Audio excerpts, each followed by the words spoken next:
S'agissant des mesures normatives, ont été adoptés les tests d'application de la loi numéro 2017-29 du 15 mars 2018 portant sûreté radiologique et sécurité nucléaire en République du Bénin.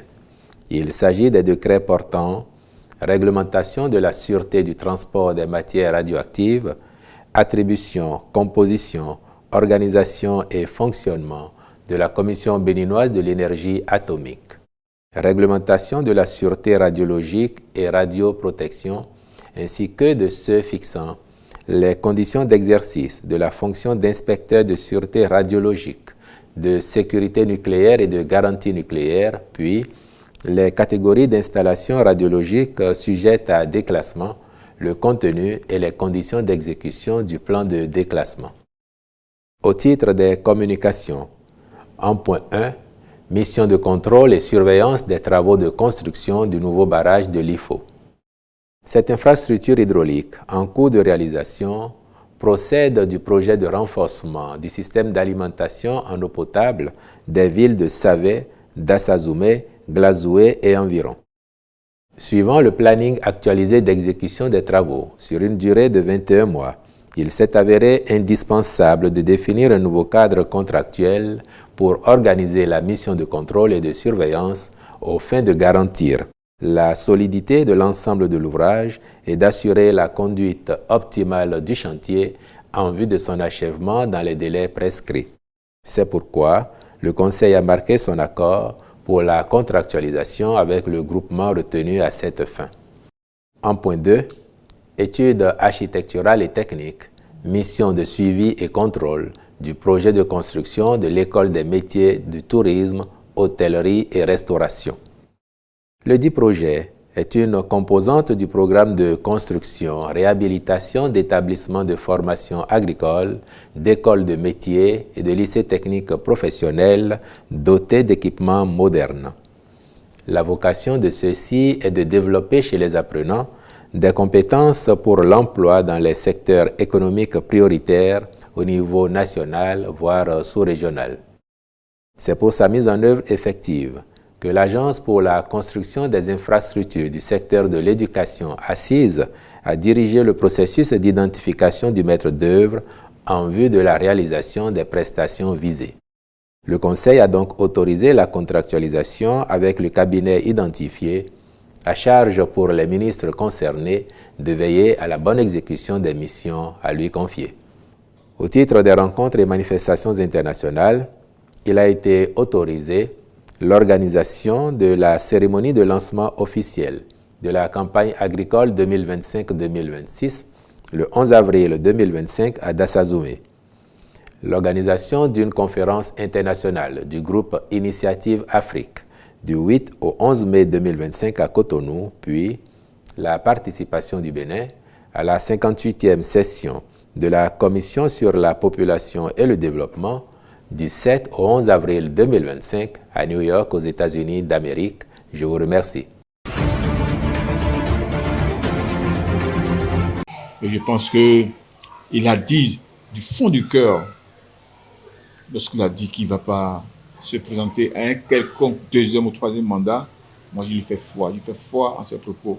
Et je pense que cela devrait faire taire tout le monde, une fois pour de bon, pour que nous attelions à ce qui paraît urgent aujourd'hui, c'est avec lui identifier celui-là qui pourra faire le travail autant que lui et mieux que lui, dans l'intérêt, bien entendu, de notre pays. C'est ça, la tâche qui nous revient actuellement, le défi qui est là et que nous devons relever dans le choix de l'homme capable de succéder au président Patrice Talon et de réaliser dans la dynamique là, davantage et beaucoup plus que lui. En fait, moi je crois à tous les Béninois de savoir que nous avons eu la chance d'avoir un président. C'est Dieu qui l'a élu. Et je pense qu'il a géré ce pays des mains des maîtres. Et je pense qu'il est vraiment soutenable. Il faut, soyons justes dans la... Vous savez, la nature n'est pas injuste. Hein? Tout ce qu'on dit aujourd'hui de lui, regardons d'où est-ce que nous sommes partis. De 60 jusqu'à 2016, nous avons subi des alternances, nous avons subi certaines gestions au pouvoir. Bon, les autres ont pu faire ce qu'ils peuvent. Mais aujourd'hui, il faut qu'on dise la vérité. Ce que ce monsieur, le président de son excellence Patrice Talon a apporté ce pays en moins de 10 ans. Je crois. Il faut qu'on soit juste. Et moi, je crois, j'exhorte les Béninois à prier beaucoup pour lui, parce qu'il restera dans l'histoire grand tâche de ce pays-là. Nous aurons besoin de lui encore pendant des années, qu'il soit au pouvoir ou pas, nous aurons besoin de lui parce qu'il a montré comment est-ce qu'on peut bien gérer ce pays en étant quelqu'un qui n'est pas avec des grands diplômes. Non. Il a fait preuve de pragmatisme. Le procès pour tentative de coup d'État, c'est triste. Olivier Boko, le président Patrice Talon l'a mis très haut et je pense que tout le monde a suivi. Au départ, il y en a qui ne croyaient pas. Nombreux sont ceux-là qui pensaient à un montage. J'avoue que moi, j'ai cru.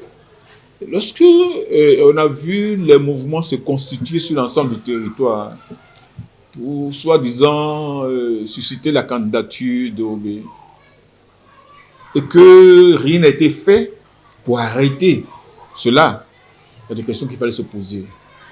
Parce qu'il a participé activement à la rédaction de la charte des partis, des différents textes qui nous amènent aux élections. Olivier Boko a participé personnellement à l'élaboration de ces textes-là. Il connaît les contenus. Et comment peut-il se lever et passer outre? Il avait à se faire à intégrer un parti politique, à se faire à avoir le soutien de ce parti politique, à obtenir le parrainage de ce parti politique, et puis il se met sur la ligne, même si c'est contre la volonté du président Patrice Talon. Il pourrait bien le faire. Mais ne pas procéder ainsi et vouloir accéder par la force, ce qui peut mettre en péril la vie du chef de l'État, de nombreux autres Béninois, et mettre en péril même l'élan de développement de notre pays, c'est très condamnable. Il faut se mettre à la place du président. Imaginez un peu que ce qui s'est passé, c'est sur vous que ça s'est passé avec votre meilleur ami frère, il a bien précisé, ami frère, ça veut dire beaucoup de choses. Il a eu le temps de chercher à comprendre lui-même, de remuer le truc, de se poser 1001 questions. Parce qu'ils ont partagé des valeurs, mais malheureusement, voilà, c'est arrivé. Et donc du coup, il n'a que dire ce que tout homme, grand H, peut dire dans des moments de haute trahison. Pour toute information concernant une section d'ordre criminel, il faut obligatoirement la présence du média ou la présence du journaliste au sein de la salle de l'audience.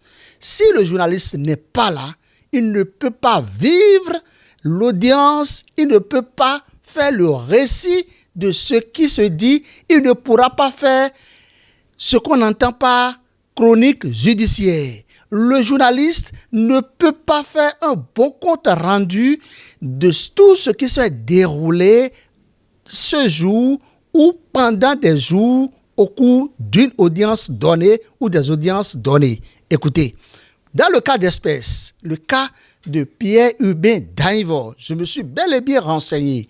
Des journalistes n'ont pas été accrédités. Et tant que vous n'êtes pas accrédité, vous ne pouvez pas avoir toutes les possibilités de suivre l'audience du début jusqu'à la fin. D'abord, vous, journalistes, vous qui êtes des médias, de l'audiovisuel, vous ne pouvez même pas sortir votre caméra pour pouvoir filmer une audience. parce que vous n'êtes pas accrédité.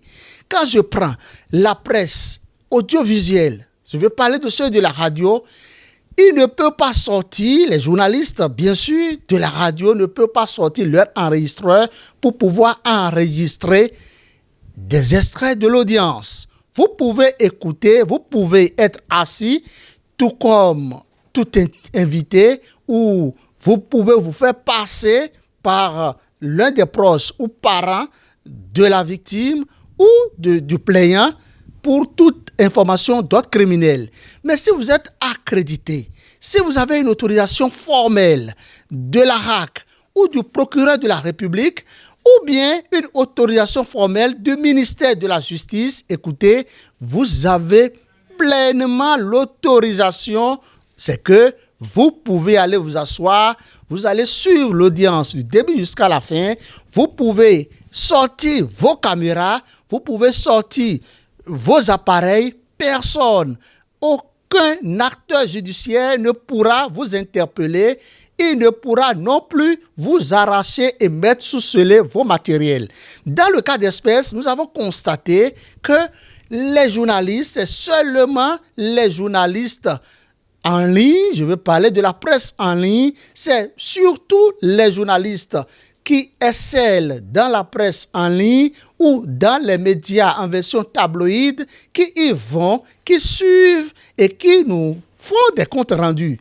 On a suivi, on a compris que peut-être que l'ORTB a été accrédité, raison pour laquelle l'ORTB aussi nous fait vivre un peu ce qui se passe. Mais écoutez, nous avons vu ici le cas de ICC Service. Quand je compare tel que ICC Service a été médiatisé par rapport à la médiatisation actuelle du dossier Pierre-Hubert Danivor, je pense qu'il n'y a pas marche.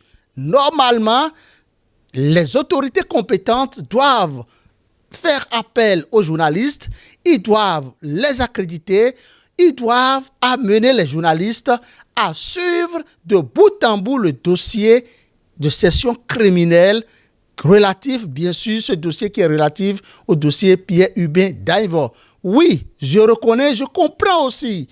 Peut-être que les autorités compétentes se sont dit, oui, il y a eu mort d'homme, quelqu'un est passé de via trépas, ou quelqu'un est porté disparu, ou le gouvernement est toujours à la recherche de quelqu'un, ou les autorités judiciaires sont toujours à la recherche de quelqu'un depuis plus de 15 ans, et qu'il ne faille pas continuer à en parler, il ne faille pas continuer à médiatiser pour que la famille concernée, la famille biologique de Pierre-Hubert Danivor se sente lésée, pour que cette famille estime qu'on est en train peut-être de les vilipender ou de continuer toujours à parler de leur fille ou de leur fille. Donc, de leur fils, je voudrais dire de leur fils. Donc, je pense que la raison est peut-être à ce niveau. Je pense que les autorités sont mieux placées pour donner des explications adéquates. Avec notre nouvel entraîneur, je pense qu'il y a vraiment eu un changement de mentalité. En plus, on fait la promotion des jeunes de nos championnats, les championnats nationaux, Celtic Sport, je crois, Celtic League, je crois, qui est vraiment bien. En plus, on a des cadres comme Steve Mounier. La mentalité a vraiment changé. On pense qu'on lutte vraiment pour de meilleures performances à venir. Salut d'abord le coaching béninois, le ministère des Sports du Bénin, le gouvernement de Talon pour cette bonne volonté qu'il a pour que ce soit la marche au niveau du football. Nous remercions les performances des Guépards. Ils jouent sur le terrain. C'est des gens déterminés. Nous savons qu'ils vont gagner. Nous sommes certains qu'ils vont gagner au Zimbabwe. C'est clair. Les Guépards, le football s'améliore. Il faut reconnaître ça. Et bon, la fédération fait son effort. Vraiment, le président de la fédération de football, M. Dechakis, vraiment, faut l'encourager. Et vraiment, il travaille pour les Guépards. Ça là, il faut reconnaître ça. Donc, il n'a qu'à toujours continuer de faire ce qu'il fait là. et encore redoubler d'ardeur. C'est sur le terrain que cela se sent. Il faut que les nôtres aient le courage, aient la baraka de jouer, de mouiller le maillot. Et ils arriveront, je suis certain. Les derniers changements et tout, je pense qu'on peut vraiment s'affronter. Parce que même avec les derniers matchs, on a vraiment lutté. Et notre nouvel entraîneur aussi, on pourra vraiment s'en sortir ici. Il y a vraiment une implication de tous nos joueurs. Après tout, ça passe par la lutte de tous nos joueurs. Il faut qu'ils s'impliquent vraiment. Les Warriors, Zimbabwe, mais ils sont derniers. Et le Bénin est troisième. Bon, je pense que le Bénin face les Guépards face aux Warriors de Zimbabwe. Je pense que bon, le Bénin va faire de son mieux. Et, tel que moi je vois là, bon, la victoire serait du côté du Bénin. Le pronostic, c'est 2-1 en faveur des Guépards ou 3-2 en faveur des Guépards. Selon moi, le Bénin gagne 2-1. Je sais que le Bénin va gagner. Le M23 soutenu par le Rwanda a poursuivi son avancée en territoire congolais, malgré l'appel à un cessez-le-feu immédiat lancé par les présidents congolais et rwandais. Mercredi soir, les rebelles ont atteint les abords de la ville de Walikale, selon des habitants cités par Reuters. Des coups de feu ont été entendus près du quartier Niabangi, selon des témoins. Une source militaire indique, sous couvert d'anonymat, que les rebelles affrontaient l'armée et les milices pro-gouvernementales après avoir pris par surprise une position militaire à l'extérieur de la ville. Walikale est situé dans une région riche en minerais tels que l'étain. Il s'agit du point le plus occidental atteint par le M23 cette année, dans son avancée sans précédent. La ville d'environ 15 000 habitants se trouve à environ 125 km au nord-ouest de Goma, la plus grande ville à l'est de la République démocratique du Congo, tombée aux mains des rebelles en janvier. Walikale se situe à moins de 400 km de Kisangani, la quatrième plus grande ville du pays. Un paysage de cartes postales, des girafes, des hippopotames et d'autres animaux sauvages. Au Kenya, les pilotes de rallye venus du monde entier se préparent pour le grand rendez-vous de la saison. Ce mercredi, ils ont débuté les entraînements avec le shakedown en prélude au rallye du Kenya, troisième épreuve du championnat du monde WRC qui débutera le jeudi 20 mars. Au cours de ce shakedown, Thierry Neuville, l'un des favoris de la compétition, a signé le deuxième meilleur temps. Le Finlandais Kalle Rovanperä s'est montré le plus rapide. Au programme du jeudi 20 au dimanche 23 mars, 21 spéciales pour un total de plus de 384 km de course dans le safari kényan. Le rallye se terminera ce dimanche près de Navaisha, à une centaine de kilomètres au nord-ouest de la capitale kenyane.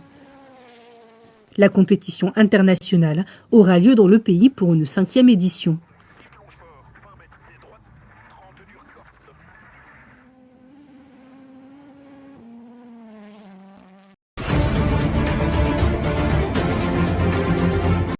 Le collectif Restitution pour l'Afrique a déposé une plainte contre le groupe Bolloré et Vincent Bolloré devant le parquet national financier de Paris. Ce groupe de 11 ONG accuse le géant français de la logistique, de recel et de blanchiment d'argent dans le cadre de ses activités en Afrique et plus particulièrement la gestion des ports.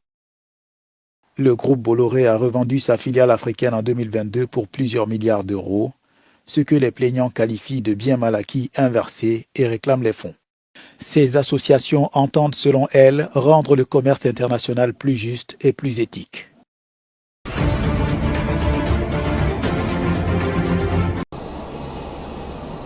Un premier groupe de migrants haïtiens expulsés des États-Unis est arrivé en Haïti ce mardi.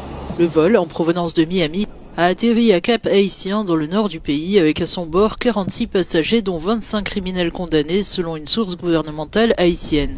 Sous l'administration Trump, les protections qui couvraient environ 500 000 Haïtiens ont été supprimées, les privant de leur permis de travail et les exposant à des expulsions. Nombre de ces migrants avaient franchi illégalement la frontière ou attendaient un statut de protection temporaire, comme Mackenson et Stilis. Je suis haïtien, j'étais au Brésil depuis 2013, mais j'ai finalement décidé l'année dernière de quitter le Brésil pour aller au Mexique et de là entrer aux États-Unis. Odile Sauveur explique qu'il n'en est pas à sa première déportation. Il suit la file d'attente pour être pris en charge par l'Office national de l'immigration. J'ai voyagé une première fois aux États-Unis, ils m'ont déporté. La première fois, ils m'ont dit que je pouvais revenir après 5 ans. Mais quand je suis revenu après 21 ans, durant le mandat de Biden, ils ont pris mes empreintes digitales. Quand ils ont compris que j'étais déjà venu, ils m'ont arrêté et m'ont mis en prison. Ma demande d'asile a été rejetée, alors j'ai été expulsé. Face à la détérioration de la situation en Haïti, les défenseurs des droits humains appellent à l'arrêt des déportations, dénonçant un danger imminent sur les plus vulnérables.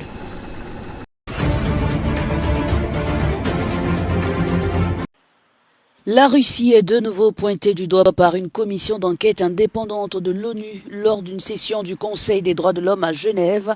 Le président de la commission, Eric Moos, a accusé Moscou de crimes contre l'humanité, notamment de torture et de disparition forcée.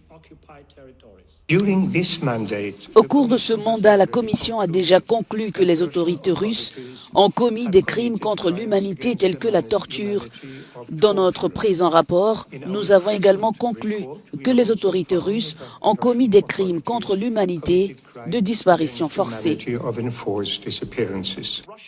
Le rapport détaille comment des civils ukrainiens ont été arrêtés, détenus et déportés vers la Russie. Un grand nombre de civils ont été détenus puis transférés dans des centres de détention situés dans les zones occupées de l'Ukraine ou déportés vers la Fédération de Russie. Ils ont été soumis à d'autres violations et crimes graves, notamment des actes de torture et des violences sexuelles. De nombreuses victimes ont disparu pendant des mois ou des années. Certaines sont décédées. La Russie, de son côté, continue de nier ces accusations et n'a pas envoyé de délégation à l'audience de l'ONU. Ce rapport vient s'ajouter aux nombreuses preuves documentées par les organisations internationales depuis la guerre en Ukraine.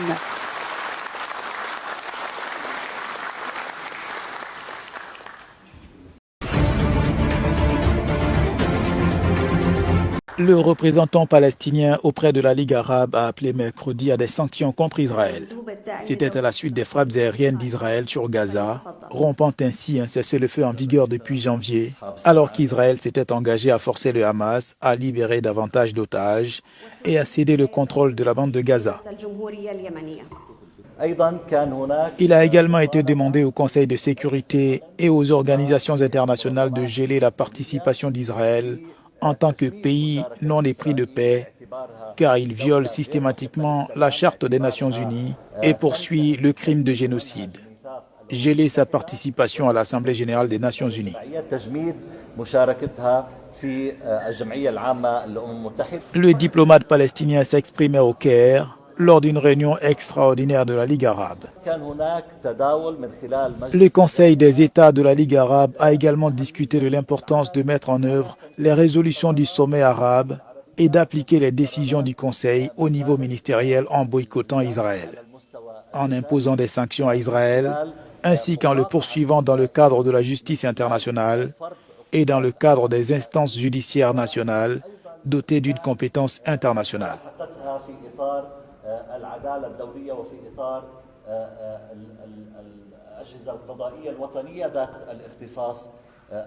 Les frappes israéliennes de mardi ont tué au moins 436 personnes.